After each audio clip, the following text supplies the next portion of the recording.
Welcome back, folks. My name's Shane. If you haven't heard, Viltrox joined the L Mount Alliance back in September of 2025, and in my hand right here, or in this hand right here, is their first autofocus prime lens for 2026. This is the Viltrox AF 16mm F1.8 L. The L is for L Mount. Now, I'm really happy to see this come over to the L Mount system for us Lumix shooters. If you know the channel, you know I've been shooting with the E Mount version of this for the last 2 years, so I'm very familiar with this one. This new lens will hopefully be the start of many more to come for the Lumix shooters out there like myself. The launch price of this lens is $580 US or 599 euros, which works out to about 840 Canadian dollars. Now, if you're wondering just how wide this full frame lens is at 16mm, let's take a look. This first clip was shot on the S5 Mark II with a 24mm f1.8 lens. And now we're over to the Lumix S 18mm f1.8, and as you can see, it's much wider than 24. And this is the Viltrox 16mm f1.8 at 1.8. It's amazing how big of a difference it is between the 16 and even the 18. 2mm makes a big difference to the field of view. Just a couple of quick notes before we get into it. So right after launch, I posted on my YouTube community feed that my review was going to be delayed. And the reason why is the first sample of this lens that Viltrox sent out had really bad issues. So it made the lens basically unusable on any of my camera bodies. And I've got multiple camera bodies and types. So yeah, the problems basically were that I was always seeing a lens attachment error. I was getting severe IBIS wobble and the autofocus wouldn't do anything at all basically. So after troubleshooting it with Viltrox, a really great help at sort of working through things, it was clear that it got damaged in shipping, and that's why my video wasn't out at launch. The great news is the replacement lens has worked flawlessly. I've not seen any error messages. Everything works as expected, and I'll run you through all of that throughout this video. Thanks to Viltrox for sending it in for review and helping sort out the issues with the prior one.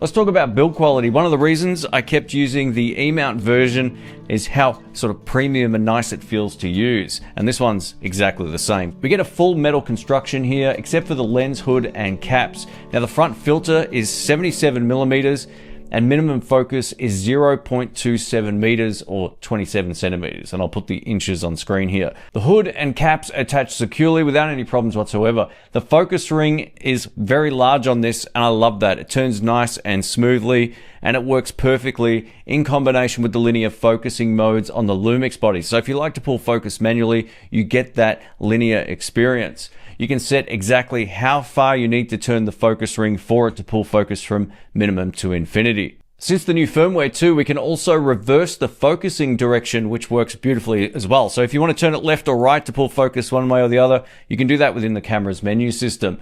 This lens uses STM focus motors for solid performance in both photo and video, and we'll get to that in just a moment. Another Lumix camera feature which works with this Viltrox lens is crop zoom, and this takes your 16mm and allows you to punch it all the way into 25. The Viltrox lens has a few big advantages over the Lumix S 18mm f1.8, which is one of my favorite lenses for the system. But this particular lens gives you an aperture ring here, which can go from f1.8 down to f22. You can either set it to clicked or declicked. So if you're a photographer and you want to go in exact increments, you can set it to clicked. Or if you really need to ramp the aperture up or down, you can set it to smooth and get a nice smooth experience. The A setting on the aperture ring clicks in nice and securely. You're not going to accidentally bump it or anything like that, which is awesome. So if you want to use that, you can then control the aperture via the controls on your camera. Maybe the coolest thing about this is the LCD screen on the top here, which shows the aperture and focus distance live on a color display. It's pretty cool. And obviously this isn't essential, but it is a pretty fun thing to have on the lens. Now, Richard Wong noted in his review video that the distance meter isn't always 100% accurate, and I haven't tested that for myself, but basically Viltrox is already working on a fix for that with firmware, so stay tuned for that if you do think of picking this up. Now, I find it really handy to have this distance scale when working at minimum focus to make sure that I nail the shot.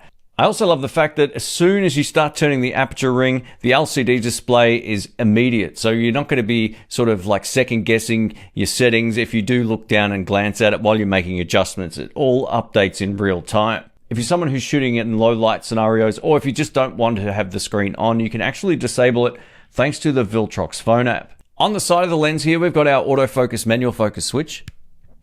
The clicks in nicely, I dig it. Plus 2 custom function buttons below it. Now the top one defaults to focus hold, and this is configurable within the menu system of your camera.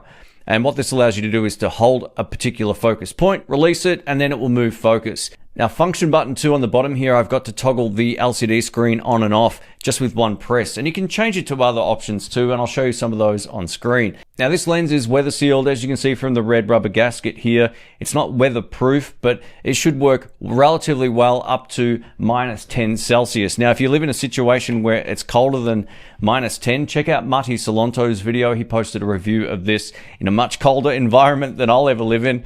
So yeah, he had experienced problems with the lens once it gets below -10. So I'll link to his video down in the description. Video autofocus and tracking overall is solid, but it's definitely not as fast as what you would find from the S series of primes, which some people find a little too snappy. If you're looking for more of a slower, more cinematic focus pull, then this will do the job. But if you're going to be tracking something very fast, the S series of primes is still the better choice. Here's a quick look at human detection, and this is without any speed or sensitivity adjustments. It does a really great job, but it still is just a hair behind. This next test is with the speed set to +5 and the sensitivity to +3, and it's basically the same, which is again exactly the same type of result I saw on the Sony E-mount version. So yeah, the speed and sensitivity doesn't seem to make a massive difference to the end result here. I also tested tap to focus, where you tap on the back of the screen to pull focus between 2 different points, and I tested this a number of times, and each focus pull was nice and smooth with no hunting or second guessing and no distracting focus breathing either, which is a big plus. One of my favorite things about using this lens on a Lumix body compared to the Sony is we get the Lumix in-body image stabilization and E-stabilization. Now you get really smooth handheld shots like this. This is with the E-stabilization set to standard. It's so wide that you can even go into the high mode and get a very usable field of view. This is all handheld. I'm just holding the camera out like this and walking, and as you can see, it's doing a really great job. Even with the E-stabilization on standard, you have enough width for vlogging in 4K 60p, which utilizes that APS-C crop. Maybe not ideal. You probably want to get a small Manfrotto Pixie tripod or whatever in that case, but yeah, I love the fact that with that APS-C crop, this translates out to 24mm. So yeah, you're getting really 2 versatile focal lengths depending on your setup and needs. The image quality is excellent overall for both photos and video. Chromatic aberration is almost non-existent, even in high contrast scenes like this. Sun stars look nice at f16. Flaring is minimal when shooting into the sun, and the sharpness holds up well even at f1.8. So if you like to shoot wide open and isolate your subject, it's a solid choice. Now with a wide angle lens like this, vignetting is noticeable at f1.8, but it improves a lot by f2.8 and f4. Whether you're shooting nighttime photography, architecture, or landscapes, this lens is a really great choice. And even the handheld high resolution mode photos came out tack sharp. I shot all of these at a range of different apertures without any sort of front filter, and the results are clean. Now I graded these JPEGs a bit, just with some colors and contrast, but there's no other edits. Getting low to the ground with this lens will give you some really great perspectives. Here's some examples from one of my favorite spots here in Australia, which is called Eagle's Nest. I actually grew up not far from that particular spot. It's beautiful. It really does feel like you're walking on another planet compared to the city here.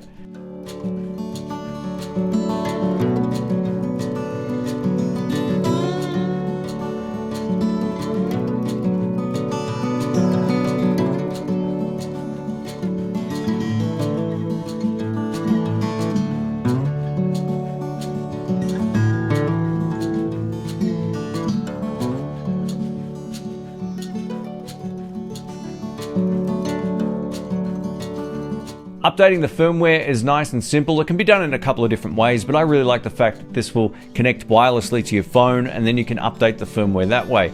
It also gives you the option to reset the lens altogether. So if you make some custom settings and you're not sure you like it, you can go in and just basically default the lens back to stock, which I can really appreciate.